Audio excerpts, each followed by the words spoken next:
Hey, it's time for another edition of the Cseekly Recap.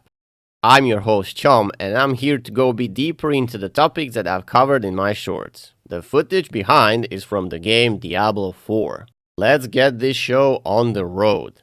Our first topic is all about Starfield. So Starfield might not be done yet, at least if you ask its composer Inon Zur.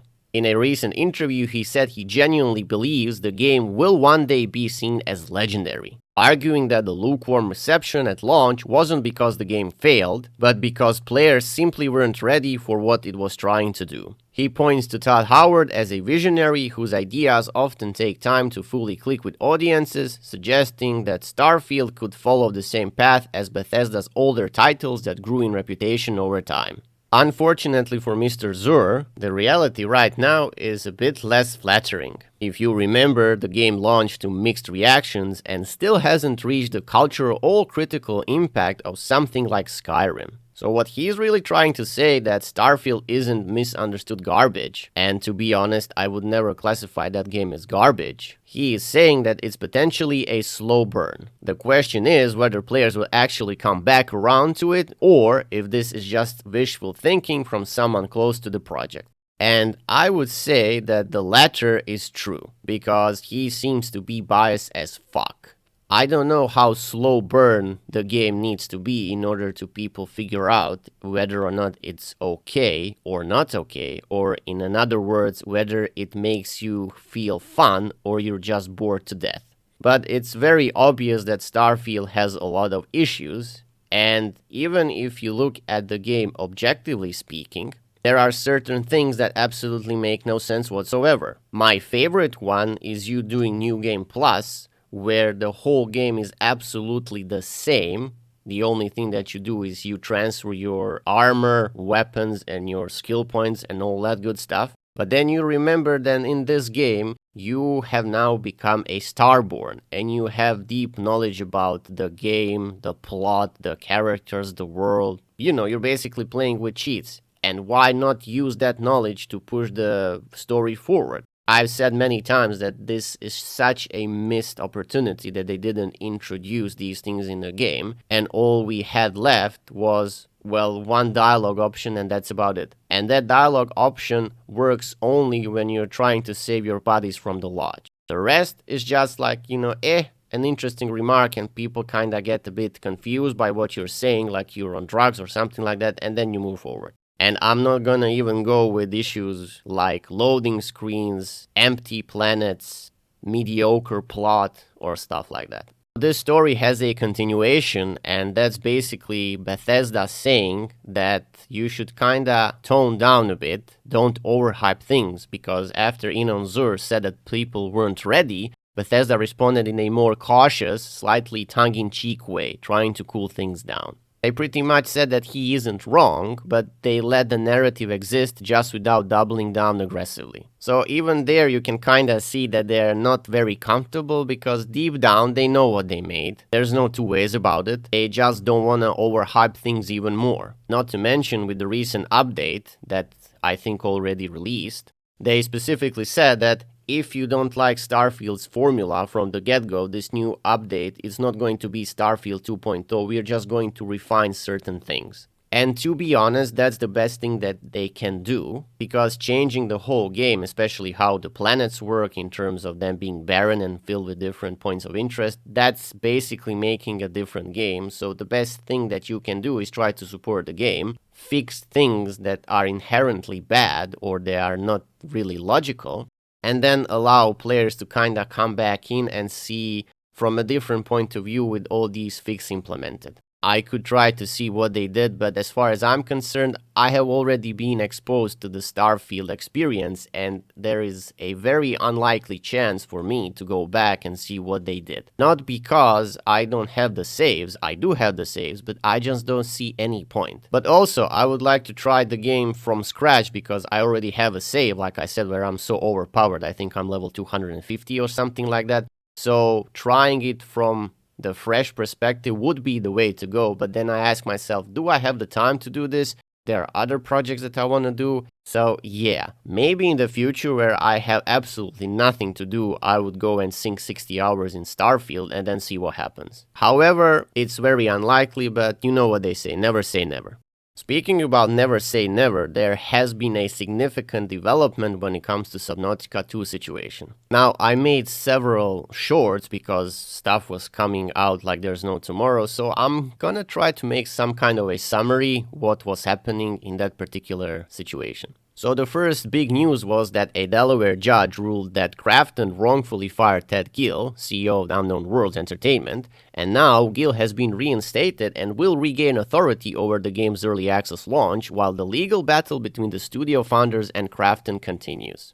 When that news landed, everybody was like, oh my god, we are back, boys, we're not gonna pirate the game again, we're gonna buy it and all that good stuff. At least that's what I saw when I was checking through my Instagram feed and what my viewers were pointing out. Then another news landed that Krafton was using ChatGPT for legal strategy and it backfired big time because the ruling claims the company followed many of the AI's recommendations while attempting to avoid a $250 million payout. And that was complete madness because if you want to escape this particular deal or agreement that you had with Unknown Worlds by using ChatGPT as your legal advisor, at this point, I don't even feel pity for you. I would in this instance actively go against you so you lose, because using a chatbot in order to get out of this particular, well, you could say conundrum, is complete and total madness.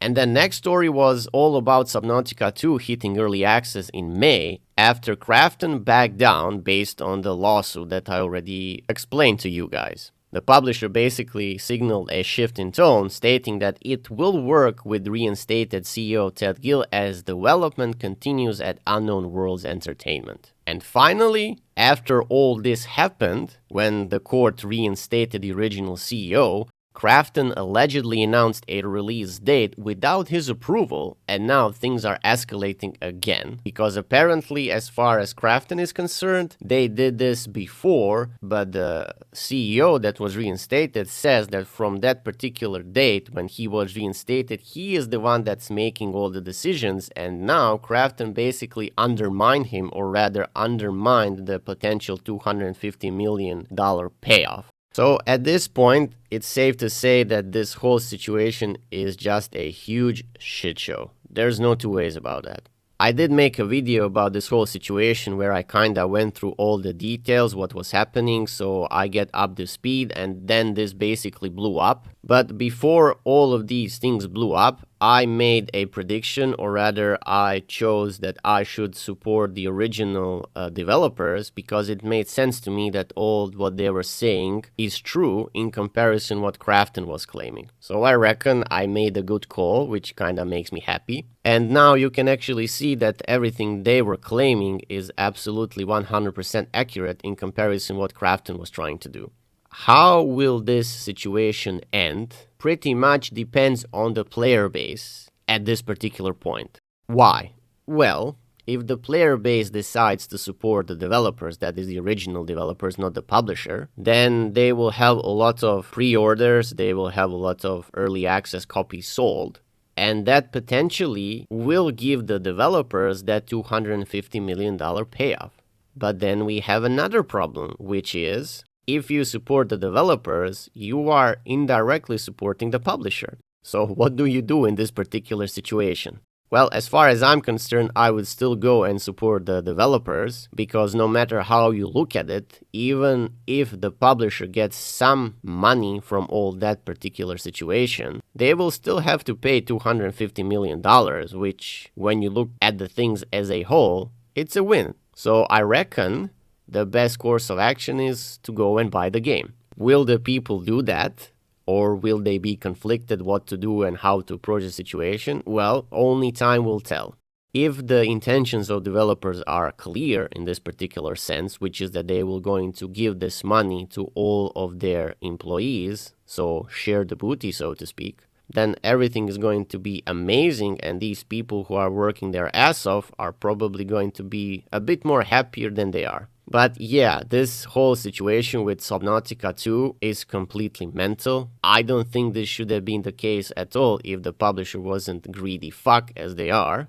But that's the reality of situation and you really cannot escape from it. Like I said, hopefully stuff is going to be okay at the end.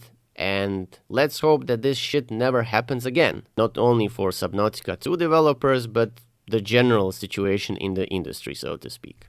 And for my final news, or rather story, we are going to talk about Crimson Desert. Because of course we are going to talk about Crimson Desert. Everybody's talking about it, so might as well do the same. Well, this all started with an article that Pearl Abyss saw its stock drop nearly 30% after reviews for Crimson Desert failed to meet high expectations. The score was solid, around 78, which for every normal person is a decent score, but the game's reception wasn't strong enough to match the hype, highlighting how risky blockbusters' expectations can be. Basically, corporate expected 85 and above, and it didn't happen, so now everybody is sad and the fucking stock tanked. To me, that's completely mental because you should be judged based on the copies sold and the total revenue gained, not by, some kind of a arbitrary number or whatever Metacritic is doing, an aggregate of a sort. I was like, okay, maybe people didn't like what they saw. Maybe there are some other things in the game. Maybe this is something that's normal and stuff is going to be better when you look at user score. But then when the user score started piling up, you could see that situation is kind of the same what the critic score was. And that, to me, is a good indicator that these two parties are kind of aligned with each other. Again, good representation that the score is valid. So what the hell happened with Crimson Desert being so much hyped that at one point I thought it's going to be the second coming of Christ? Well, turns out the game has serious problems. One of the problems that I mentioned was all about controls. Overcomplicated inputs, input lag, and frustrating design choices are turning players away fast. Coincidentally, I tried the game afterwards because I was doing some other stuff, namely playing Diablo 4. I was trying to finish up the season as much as I could. And also I had a conundrum whether or not to try Crimson Desert or go play Death Stranding 2. Well, after playing the game for 2 hours, which was yesterday I believe, I actually noticed these things as well. And it's not just the controls that I'm having issues. There are other elements of the game that are very questionable to me, but that's something I'm going to talk about in my review, so if you manage to get this far, I guess you will have to wait for my first impressions to figure out what other issues I had with the game. Anyway, safe to say that people who are fanboying about the game immediately attack the other party who had issues with the controls. However, Crimson Desert devs are already apologizing after the backlash over controls, and they said, or rather they confirmed, a patch is coming. But again, is this going to be enough to fix stuff in the game? I don't think so, because we are only talking about controls here. What about combat? What about story? What about this? What about that? Inventory? All those things. You don't really fix the controls and then hope that everything else is going to be okay.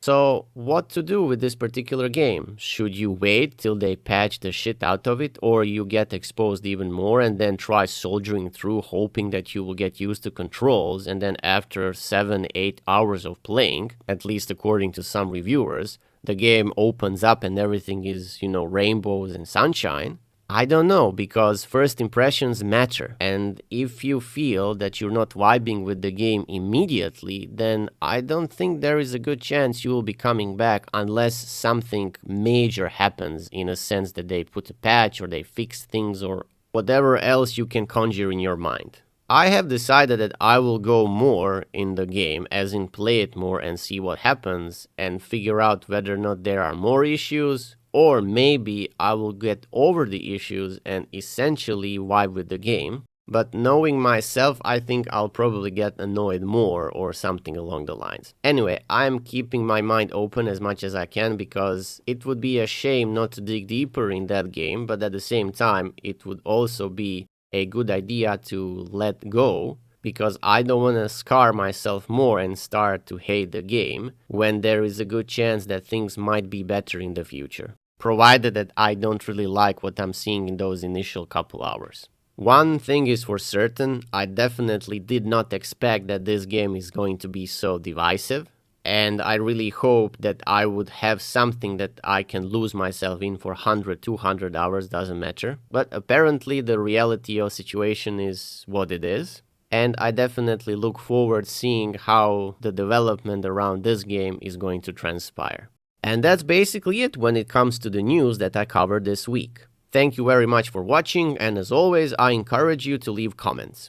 I read all of them, and I'm very happy to interact there with you guys. If you enjoy this content, consider liking it and subscribing for more discussions like this. That's it from me, until the next one.